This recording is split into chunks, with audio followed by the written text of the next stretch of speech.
Je suis Lionel Maurice, je suis agent CNRS au laboratoire Lauria depuis 1999. Donc je suis dans un service où on gère le parc informatique, tout ce qui est achat, équipement d'ordinateurs pour tous les chercheurs. Et je suis aussi athlète.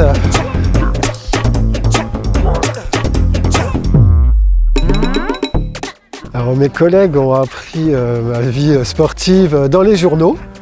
Avant, personne ne savait que je courais de mon côté.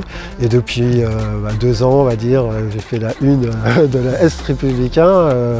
Maintenant, mes collègues sont au courant que je fais du sport niveau européen, mondial, et que j'ai des bons résultats. Là, on est parti pour l'entraînement. Petite série de 14 x 400 avec récup 50 secondes.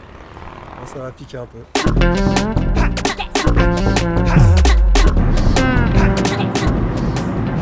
On est sur le stade de Toul, Toul-Valcourt. C'est là que je vais faire mon entraînement.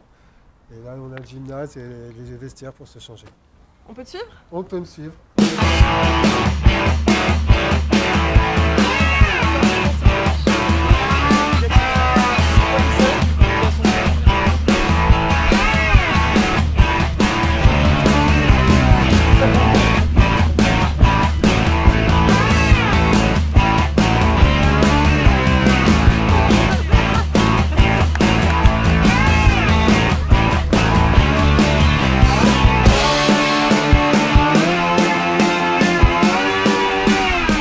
Mon parcours sportif, on va dire, il a débuté il y a très peu de temps. Donc personnellement, j'ai subi une greffe en 2016. Donc pendant 1 an et demi, je n'ai rien fait. J'ai fait juste fallait que je me muscle, que je m'entretienne, on va dire.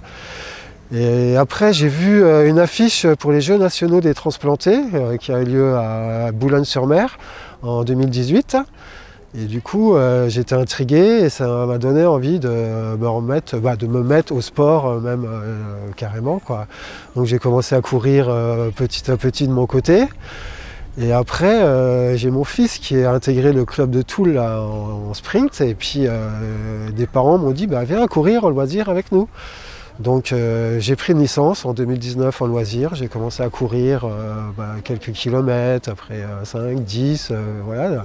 Puis de fil en aiguille, j'ai attrapé le vice de la course à pied. Et en 2020, pour mes 50 ans, je me suis fixé un petit challenge, je me suis dit pourquoi pas faire un marathon dans ma ville de naissance, à Metz. Donc je me suis inscrit pour le marathon de Metz. Et voilà, j'ai fait ma première préparation marathon en 2020. Et j'ai fait 4 marathons depuis 2020. Alors le sport et la greffe, ça fait vraiment bon ménage. Justement, les docteurs nous encouragent à faire du sport, à avoir une hygiène de vie correcte, une alimentation correcte. Donc ils ont, d'après les études, avec une activité physique journalière, les durées de greffe sont prolongées, le greffon tient plus longtemps, donc c'est vraiment tout un plus de faire du sport. Déjà, c'est pour rendre hommage à mon donneur, donc à quelqu'un qui est mort pour que je puisse revivre. Et du coup, chaque course, je pense à lui. Chaque course, ça me motive, il me dit il faut que je réussisse, il ne faut pas que j'abandonne. Et donc, petit à petit, cette hargne-là, je l'ai attrapée, où j'arrive à la garder, où j'arrive à la retranscrire sur la piste ou sur les routes. Et ça me pousse, ça me motive. Il veille sur moi et ça me fait déplacer des montagnes, on va dire. Au début, je faisais les Jeux nationaux, j'ai eu des médailles en marche et tout, des petites choses, quoi. Et après, je suis venu, j'étais sélectionné plusieurs fois, déjà pour les championnats d'Europe à Oxford l'année dernière. Et j'ai gagné 4 médailles d'or sur 4 disciplines différentes, quoi, du 400, 800, 1500 et 5000 mètres. Et voilà, quoi. Après, maintenant, je fais partie intégrante de l'équipe de France. Et puis, j'ai été resélectionné pour les mondiaux qui avaient lieu à Perth cette année. Donc là, je continue mes exploits, quoi. Ça, c'est la photo de l'équipe de France, des transplantés. C'est juste avant la cérémonie d'ouverture à Perth. Là, on allait prendre le pont qui est derrière. On arrivait au stade où il y avait la cérémonie. C'était un stade de 60 000 personnes. Et c'était vraiment super. Et, on rentre sur le stade, On fait le tour du stade, les spectateurs applaudissent et tout, c'est vraiment une image hyper forte. Donc l'équipe de France des transplantés, c'est à peu près 30 et 50 athlètes en tout. Il y a vraiment beaucoup d'athlètes dans plusieurs disciplines, aussi des catégories d'âge qui vont des adolescents, même des enfants, jusqu'à des personnes d'un certain âge. Ouais. Ah, franchement, ça c'était un des plus beaux moments, quoi. Franchement, premier jour, médaille d'or en équipe en plus, ça n'avait jamais été fait avec tous les Français. Exceptionnel. Ça fait plus de 4 ans que je suis Lionel.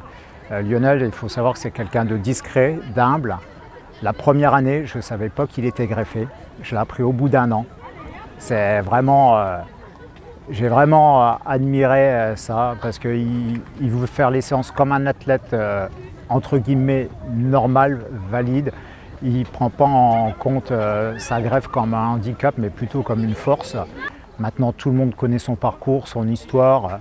Quand le club a lancé une cagnotte sur les réseaux sociaux pour l'accompagner en Australie, tout de suite ça a répondu. On a dépassé, je ne sais plus combien, plus de 1000 €. Donc c'est vraiment sur un petit club comme le nôtre. Et tout le monde donnait, que ce soit les enfants, les parents. J'ai trouvé ça formidable. Dans le club et dans le groupe, je pense que ça a apporté beaucoup de positif parce que les gens ils se sont dit ah ouais ok, en fait Lionel qui est avec moi là dans un petit club, parce que nous on est un petit club, bah, il a fait tout ça quoi, il s'est donné les moyens et voilà quoi, je pense que c'est pour les gens c'est un exemple en fait, hein, clairement. J'ai une devise, c'est ne jamais abandonner. Ouais. C'est un truc auquel tu penses quand tu finis une course ou qu'il faut donner les derniers efforts Tout à fait, ouais. Je suis tout le temps à fond dedans et ça trotte dans ma tête. Je dis, on a frôlé la mort, on sait que tout peut partir d'un instant. Donc là, il faut vraiment jamais abandonner, quoi. C'est vraiment voilà, quoi. J'ai tenu jusqu'au bout, je suis là et donc je suis un survivant et il faut jamais abandonner personne, quoi. La journée est terminée. Voilà. Bonne journée bien remplie.